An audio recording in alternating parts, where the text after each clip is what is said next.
Hi, this is Ryan Neal from the USA offices of Neal's Saddlery and Harness, Cowboy sewing machines, and high-tech sewing machines. And today we're going to do a maintenance video and a little bit of an operational video so you can understand how to work our model 8020 leather splitting machine a little bit better.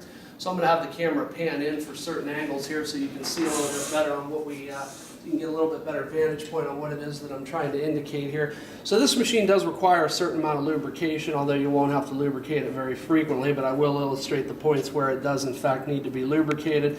So anywhere where you see a red dot on the casting is a good place to lubricate. So where this red dot is right here is a good place to lubricate. There's a red dot right here. That is also a good place to lubricate. I'll have the camera come around over on this side, and you'll see tucked back in the casting there is in fact another red dot. That is a good place to lubricate as well. On this side of the sewing, or this side of the splitting machine, you would probably also want to put some gear oil on these gears every once in a while just to keep them moist and make sure that they don't chatter excessively. Coming over to the other side of the splitting machine, you'll see that there's a red dot right here in the casting. There's also a red dot right here in the casting, and then I'll have the camera come over on the other side, and you'll see tucked in there is also another red dot. So you do want to put some sewing machine oil in those dots, or sorry, in where those red dots are at. Then also on this side there is another gear assembly, and you do want to go ahead and put some 90 weight gear oil, or just a good heavyweight gear oil on these gears, and then run the machine to make sure that the oil is circulated throughout the gears. There are also some other lubrication points that are not as clearly marked on the machine, and that would be the little gap that exists here between the top roller and the casting journal. And then over here on this side there's another gap that exists between the top roller and the casting journal. Those are good places to lubricate. Also where the bottom roller is, the roller that has the teeth on it, you would want to lubricate between the roller and the casting journal right here, as well as the roller on this side and the casting journal on that side as well. There are some springs that are on the side of the machine. Every once in a while it wouldn't hurt to put a little bit of lubrication on these springs, because these springs, inside these springs is a shaft, so you do want to lubricate those every once in a while. I'll have the camera come a little bit closer, and you'll see tucked back here is another large spring. Every once in a while it wouldn't hurt to put a few drops of oil on that as well. There are some more places that you should apply some gear oil, and that would be right here where the hand roller, or where the roller adjuster mechanism is. It mates to a gear right here. You should also put some gear oil there. On the other side of the machine there is also another gear mechanism right here that you can put a few drops of oil on. And don't forget, there is in fact a spring mechanism on this side and another larger spring mechanism behind it. So those are places that you would want to apply oil. You also would not hurt where there are machine surfaces on the machine. For instance, this is the blade hold down bar. It is only partially painted, and so you would want to put some gun oil or some sort of preservative oil on this to keep it from rusting, because it is a machine surface made of cast iron. Also, the top roller is machined but not painted, and so you would want to go ahead and put a light coating of gun oil or something like that on it to stop it from rusting as well. So those are the main lubrication points on this machine. Other than that, there's really not a whole lot else that you would need to lubricate on it. So now we're going to talk a little bit about how to adjust the machine and some of the options that are on the machine.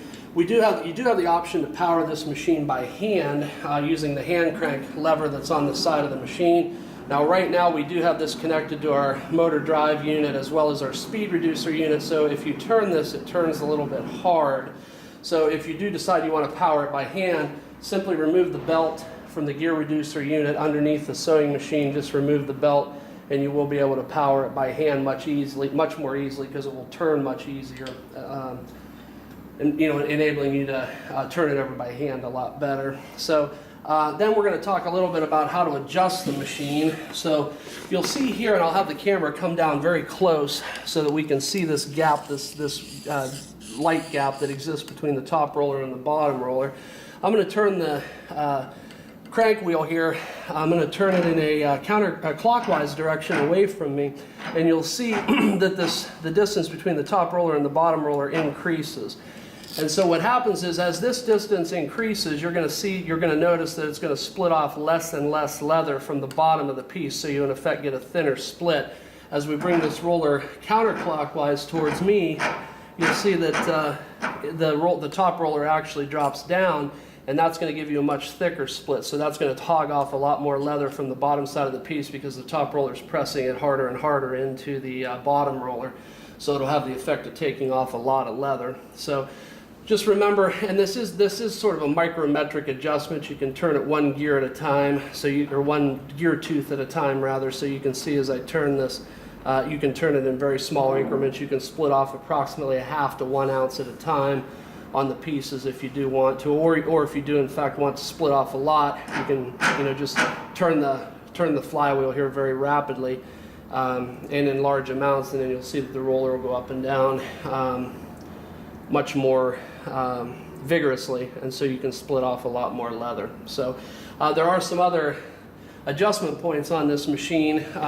If you want to increase the amount of pressure that the bottom roller squeezes against the leather, I'll have the camera pan this direction, and you'll see underneath the machine, you'll see that there's an adjuster screw right here, and that's used to regulate the tension that's on the bottom roller, the amount of pressure by which it squeezes down, or squeezes up rather, on the leather. So in order to increase that tension, you would turn this so that you can press the spring, which is right here, and there is one on the other side as well. So compressing that spring increases the amount of pressure that the bottom roller squeezes against the top roller. There is also a leveling adjustment to level the top roller relative to or to level the bottom roller relative to the blade, and those adjustment screws are here and here. Usually the best thing to do is to take a pair of pliers or take a wrench, because these are pretty hard to turn by hand. So take a pair of pliers or take a wrench, and then you want to go ahead and turn these. And what the objective is you want there to be approximately 1 to 1.5 millimeters distance between this bottom roller and the blade itself. That's usually the best position that will ensure that you get the best split. So usually about 1 millimeter to 1.5 millimeters distance between the bottom roller and the blade. And again, there's 2 adjuster screws on both sides of this, so that you in fact can level one side and then you can level the other side. But ultimately you want about 1 millimeter to 1.5 millimeters clearance between the blade and the bottom roller. When you can remove the blade on this machine for sharpening, and so where you would remove the blade would be by loosening these three Allen head bolts here, here, and here. And then on the underside of the machine, I don't know if our camera can get down here and see this, it might be difficult. There are nuts on the back side of these bolts, so you want to go ahead and remove those nuts as you back the bolt out. And then what will happen is this top piece, which we call the blade hold down bar, this top piece will actually pick up all the way off the machine, and so then from there you can just simply remove the blade. The blade is concealed underneath this hold down bar. A lot of people think that this metal colored part right here is the blade, but in fact it is not. There is a blade that is concealed underneath this hold down bar. So when then you can pull the blade out, sharpen, service it, clean it, or do whatever is required, and then put it back in the machine. Now these adjusters right here are used to adjust the position of the blade relative to the bottom roller. And so these are preset from the factory, and there are set nuts that hold these in place, so you shouldn't have to mess with this too much. Just remember, when you're ready to take the blade out for sharpening, take these 3 bolts off, take the hold down bar off, and in fact the blade will come out without having to mess around with these adjuster screws, so just leave these adjuster screws alone. So anyhow, that's just a very brief introduction to the service and maintenance on our Model 8020 leather splitter. And my name is Ryan Neal, and I'm from the USA offices of Neal's Saddlery and Harness, Cowboy Sewing Machines, and High-Tech Sewing Machines.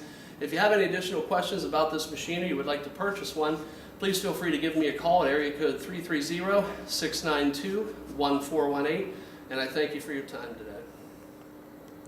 Okay.